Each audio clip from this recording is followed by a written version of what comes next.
Deleted Session, June 28, 1978. Now I would like to clear up a few misconceptions. Ruber is not an extremist, nor, on the whole, is he given to extremes. He has at times taken some comparatively extreme measures, and they were taken to some degree because he felt he could be an extremist. His early background was relatively different. An invalid mother, no father, no welfare, etc. So his environment alone, to some extent, placed him in a different light in the eyes of his contemporaries. Ardent to this, from the beginning, he did indeed relatively now stand out. His unusual vitality, abilities, and intelligence were apparent, but they were not conventional abilities. The ability alone did not win friends and influence people. Ruber's intelligence was not one to follow blindly, and so his marks were not outstanding. Even in school, both religion and science teachers found him troublesome in that regard. Writing poetry is hardly extremist behavior. Neither did the circumstances surrounding his college dismissal come about as the result of any extremist behavior. By then, however, Ruber began to fear that he was headed for trouble, that he was too impetuous, headstrong, and impulsive. Leaving what for you on a moment's notice, so to speak, was not extremist behavior either, for he had spent 3 years in that relationship and gave it indeed all the trial period it deserved. And though he loved you, he did not plunge into marriage with you either. In not wanting children, a good amount of discipline was used by both of you, the kind of discipline that simply would not be possible for people driven by impulsive desires. Ruber finally did put an end to his menstrual cycles a good deal earlier than might have happened otherwise. It is easy enough to say that was extreme, but many women have hysterectomy for the same purpose. You are both apt to say that Ruber goes to extremes, and several times I used the word myself, and Ruber never forgot it. But I did not use it with the same implications that it carries for him. A sense of purpose steadily applied. The continuity of feeling and work. The steady application over a period of years. These are not the marks of an extremist. I want to make these points because Ruber's physical condition in part was the result of his feelings that left alone in good condition. He might resort to extreme behavior. Now, what would that extreme behavior consist of at its worst? He felt that if he were a person given to extremes, then to use his abilities, he must apply due discipline so that his head was not turned, so that he did not become a victim of fame, as many other writers and artists did, or so it seemed. It certainly should be obvious to Ruber now that his personality contains some quite conservative aspects. A marriage going into 2 decades and more does not exactly make one worry about promiscuity. So many old fears were based upon misconceptions on the part of the personality that in younger years found itself to be quite different than its contemporaries, and gradually began to set up defenses against them. When the psychic development began, Ruber was triumphant, for his abilities were flowering, and intuitively he sensed that direction. But the part of him that also dealt with the world was somewhat appalled, for again, such behavior was not conventional, and it was not particularly the way to make friends and influence people. He wrote poetry as a child because he is a poet. He never consciously asked himself why he did something for which there was so little practical reward in the childish world. As he grew older, it did put him in the papers, as he won poetry awards, but it was not a thing that others understood. In the past, Robert didn't realize fully that his nature was both flamboyant and conservative, that his nature was protected by a natural inner caution that would make the path for his flamboyancy clear. He did not need disciplinary methods that led to physical restrictions of the body. Now, give us a moment. Robert is definitely building up a good and dependable sense of trust with the body, and under conditions that were admittedly not of the best. Your own attitude has been excellent. I congratulate you on it, and I congratulate Robert on the mental changes of attitude that he is now in the process of setting up. This is particularly important since the body itself is now working with improvements involving the relationships of motion between its various parts, and the quickening of nerve impulses connected with motion. I am aware that much of that does not show as yet. Robert's balance, however, while standing has definitely improved.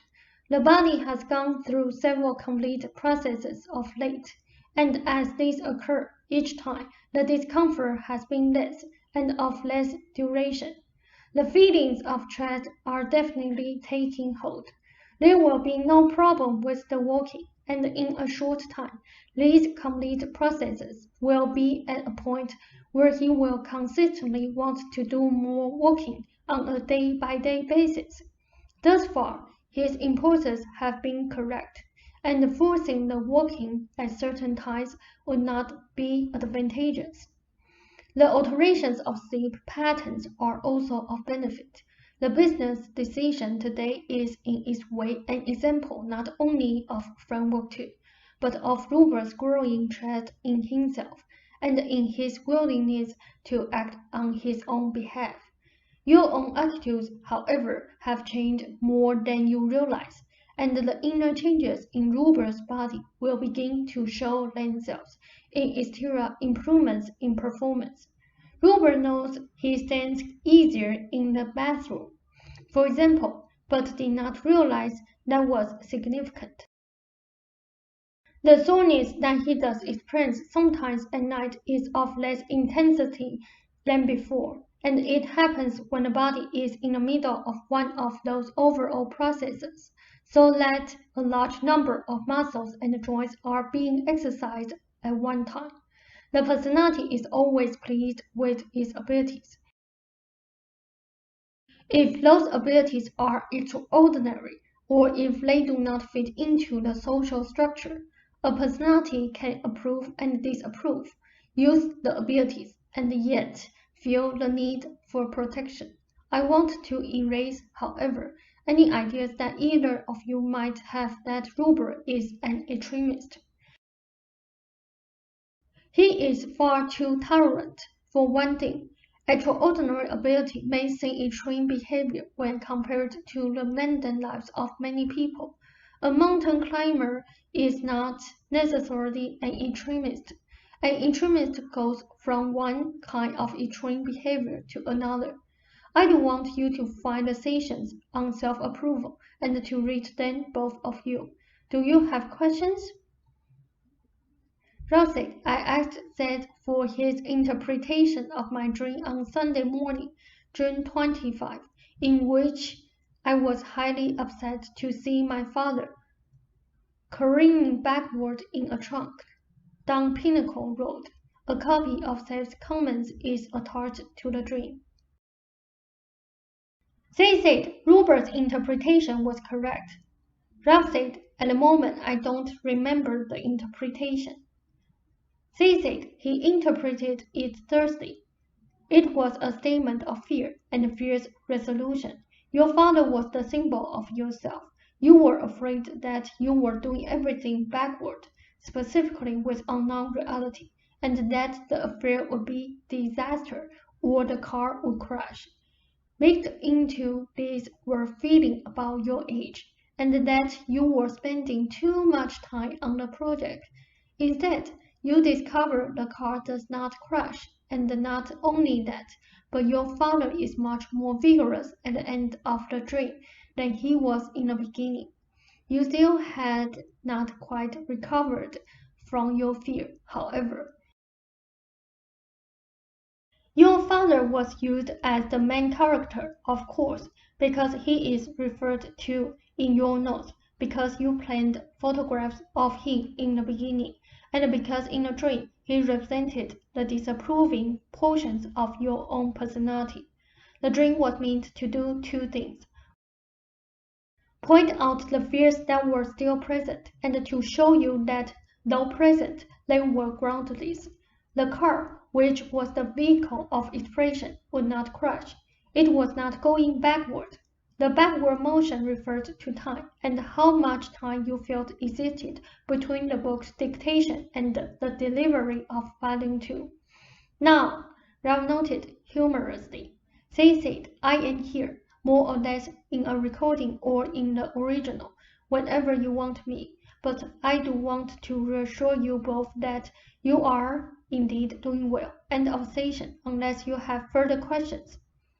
Ralph said, well, I was going to ask why we are getting all those returns on Volume 1. They said, Tom's answer is generally a good one.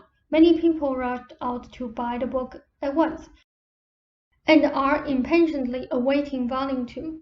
Many booksellers ordered unknown, sold many copies, and then returned large numbers, reasoning that when the second volume came out, they would record and have both together. A second volume book can often work in such a way, but Volume 1 will do excellently as soon as Volume 2 is in the offing. And before that, there will be other spurts, as those people who are now reading the earlier books will begin to look for Volume 1. There is a lag there. Ralph asked, what do you think of Prentice's reaction to the Amira thing? They said, I am letting Ruber handle that for his own experience. Not that I do not tip the scales now and then at other levels. Ralph said, okay. They said, now I bid you a fond good evening, and feel free with the sessions. If you want to write, and it happens to be a session night, as far as I am concerned, there is no difference. Your Wednesdays or Saturdays are meaningless to me, and a session, and a fine good evening. Ralph said, thank you, Seth.